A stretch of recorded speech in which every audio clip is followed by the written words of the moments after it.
2024 की तैयारी में जुटा AIMIM कहा सीमांचल के अधिकार की यात्रा पर 18 व 19 मार्च को बैरिस्टर असदुद्दीन ओवैसी का यात्रा है। महागठबंधन और भाजपा पर जमकर बोला हमला, कहा बीजेपी नहीं करना चाहती सीमांचल का विकास। AIMIM के प्रदेश अध्यक्ष अख्तरुल इमाम कटिहार पहुंचे, जहां उन्होंने अपनी पार्टी के नेताओं और कार्यकर्ताओं के साथ बैठक की। बैठक के दौरान AIMIM और भी मजबूत करने को लेकर संगठन का विस्तार करते हुए कटिहार जिला संयोजक के रूप में राकेश यादव और नगर संयोजक जफर हुसैन को बनाया। इस मौके पर युवा प्रदेश अध्यक्ष आदिल हसन भी उनके साथ मौजूद थे। उन्होंने कहा कि सीमांचल के साथ केंद्र और राज्य दोनों सरकार कर रही है सौतेला व्यवहार। अख्तरुल इमाम ने कहा कि हमारी लड़ाई न्याय की लड़ाई है और क्षेत्र की विषमता, जाति विषमता के खिलाफ लड़ाई लड़ रही है। उन्होंने कहा कि दिल्ली और बिहार में जो सरकार बैठी है, बिहार के साथ दिल्ली की सरकार सौतेला व्यवहार कर रही है और बिहार के पटना में बैठी सरकार सीमांचल के साथ नाइंसाफी की है। यहाँ बेरोजगारी है, पुल पुलिया, शिक्षा व्यवस्था की बदहाली है। प्रदेश अध्यक्ष ने कहा कि बिहार में लालू की सरकार, कांग्रेस की सरकार और नीतीश की सरकार रही, लेकिन अगर किसी में हिम्मत है तो व्हाइट पेपर पर जारी करे। यह पटिया क्षेत्र विषमता के लिए हमारी लड़ाई चल रही है और बीजेपी कहीं नहीं चाहती कि सीमांचल का विकास हो। वहीं प्रदेश अध्यक्ष अख्तरुल इमाम ने किशनगंज में मंदिर जलाने की घटना का निंदा करते हुए कहा कि हम अपने धर्म का पालन करना और दूसरे धर्म का आदर करना हमारा दायित्व है। इस किस्म के माहौल को बिगाड़ने का प्रयास हो रहा है। पिछले दिनों एक हिंदूवादी मुस्लिम युवक का नाम रखकर अपने गंजी में मोदी जी की तस्वीर लगाकर गाली दिया और पकड़ा गया, जो कि मुस्लिम नहीं था। इस तरह का मामला हमारे यहाँ के सांप्रदायिक सौहार्द को बिगाड़ने की नापाक कोशिश है। इसकी पुलिस जांच करे और सामने लाए जिसने आग लगाई है। उन्होंने मंदिर में आग नहीं लगाई, बल्कि हमारी मोहब्बत के मंदिर में आग लगाई है। उन्होंने अमित शाह की रैली और गिरिराज के सीमांचल दौरे और महागठबंधन की पूर्णिया में आयोजित की गई रैली पर सवाल उठाया। प्रदेश अध्यक्ष ने कहा कि जब गिरिराज सिंह सीमांचल आए थे तो उन्हें यहाँ के मस्जिदों पर मीनार देखकर उन्हें पाकिस्तान का याद आया। इससे लगता है कि देश में अकलियतों को इज्जत के साथ जीने का हक नहीं है। वहीं उन्माद फैलाते हैं हमारे खिलाफ और उनके उन्माद पर रोटी सेकते हैं महागठबंधन के लोग। उन्होंने कहा कि पिछले दिनों महागठबंधन के लोगों ने भी रैलियां की, लेकिन किसी ने सीमांचल के विकास की नहीं सोची। पूर्णिया में एयरपोर्ट का मामला फंसा हुआ है। हम लोगों ने कहा कि हाई कोर्ट की एक बेंच पूर्णिया लाई जाए। सीमांचल के लिए हम लोग कहते हैं कि विशेष अखंड बनाओ, धारा 371 के तहत सीमांचल डेवलपमेंट काउंसिल बनाओ। उन्होंने कहा कि तेजस्वी यादव ने कहा था कि हमारी सरकार आएगी तो सीमांचल डेवलपमेंट काउंसिल बनाएंगे, लेकिन सरकार बनी है तो उन्हें यह वादा याद नहीं है। उन्होंने कहा कि सरकार सीमांचल के लोगों से बनी है और AIMIM की लाश पर इनकी सरकार बनी है। सीमांचल के लोग विकास के लिए भटक रहे हैं और यह लोग पटना और दिल्ली में विकास कर रहे हैं। उन्होंने कहा कि 18 और 19 मार्च को बैरिस्टर असदुद्दीन ओवैसी सीमांचल अधिकार यात्रा पर आ रहे हैं और सीमांचल के अधिकार को लेकर यह रैली आयोजित की जा रही है। वहीं प्रदेश अध्यक्ष चतुर्भुज इमाम ने कहा कि हमारा एक राजनीतिक दल है तो हम 2024 के चुनाव की तैयारी भी करते हैं। हमारी लड़ाई उन फिरका प्रश्नों से है जो जात पात की रोटी सेक कर अपनी राजनीति की दुकान चलाते हैं। हमारी लड़ाई उन लोगों से है जो सांप्रदायिकता का ख्वाब दिखाकर सीमांचल का वोट लेते हैं, सीमांचल का टैक्स लेते हैं और सीमांचल का विकास नहीं करते हैं। ऐसे जालिम वोटों के खिलाफ है। उन्होंने कहा कि कश्मीर में चुनार के फूल हो सकते हैं, वहाँ आतंकवाद का खून भी बहता देखा है। कश्मीर के वर्ग की चट्टाने हैं, लेकिन वहाँ सफेद कफन की चादर भी लोगों ने देखी है। लेकिन सीमांचल में जो हिंदू मुस्लिम का जो मिलान है वह कहीं नहीं है। Bureau report, express Bharat news. इस वक्त हमारी जमात कटिहार आई है। पार्टी के state youth president Adil Hasan advocate हैं, जनाब इश्तियाक अहमद साहब हैं पार्टी की जॉइंट सेक्रेटरी। और हम लोग का दौरा इस वक्त ये चल रहा है कि MIM पूरे बिहार में अपने संगठन विस्तार के लिए और मेंबर साजी की एक मुहिम चला रही है। पिछले दिनों में हमारा मुंगेर में और भागलपुर में इस तरह की मीटिंग हुई है और सीमांचल के एक अहम और प्रमुख जिले कटिहार में आज हम लोग बैठे हैं। और आज कटिहार के सभी विधानसभा क्षेत्र से हमारे कार्यकर्ता आए हुए हैं और इस वक्त हम लोगों ने अपने पार्टी के संगठन को बनाने के लिए, चूँकि हम पहले पहल पार्टी अध्यक्ष नहीं बनाते, पहले पार्टी में हम डिस्ट्रिक्ट कन्वेनर बनाते हैं। 3 महीने के अंदर उसको काम करना होता है कि पार्टी का संगठन बना लें। तो सभी कार्यकर्ता के मशवरे से भाई जनाब राकेश यादव साहब, जो हमारे प्रत्याशी भी रहे हैं, राकेश यादव साहब को पूर्णिया जिला का, कटिहार जिला का हम लोगों ने कन्वेनर बनाया है और संगठन की पूरी जिम्मेदारी इनको दी है। साथ ही हम कटिहार शहर के लिए हमारे पुराने कार्यकर्ता रहे हैं अजीज़ जफ़र को, ज़फ़ीर आलम को हम लोगों ने नगर का कन्वेनर बनाया है।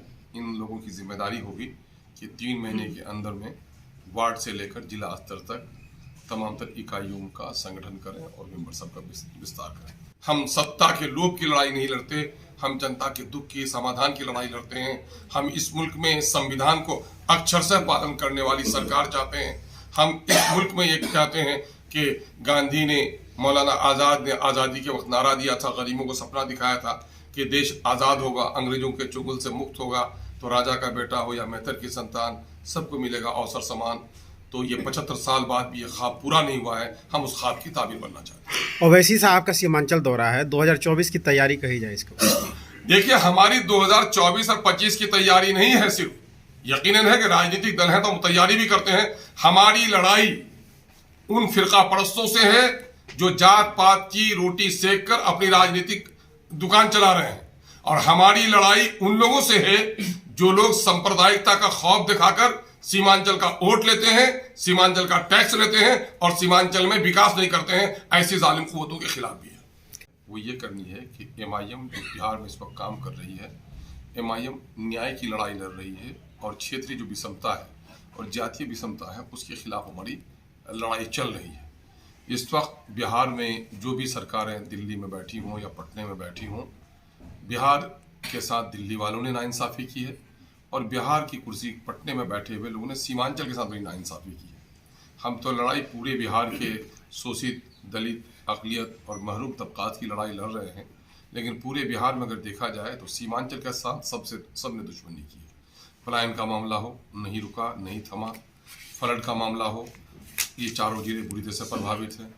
आप देखेंगे पर कैपिटा इनकम सबसे कम यहाँ पर है, एजुकेशन इंस्टीट्यूशन सबसे कम यहाँ पर है, हेल्थ के इंस्टीट्यूट सबसे कम यहाँ पर है। और अब ये भी देख रहे होंगे कि रोज़गार के लिए जितनी मजदूरों की खेप बाहर जा रही है, कहीं नहीं जा रही है। प्रति व्यक्ति आय कम होने के नतीजे में यहाँ की जो जीवन शैली है वो बहुत ही काबिल रहम है।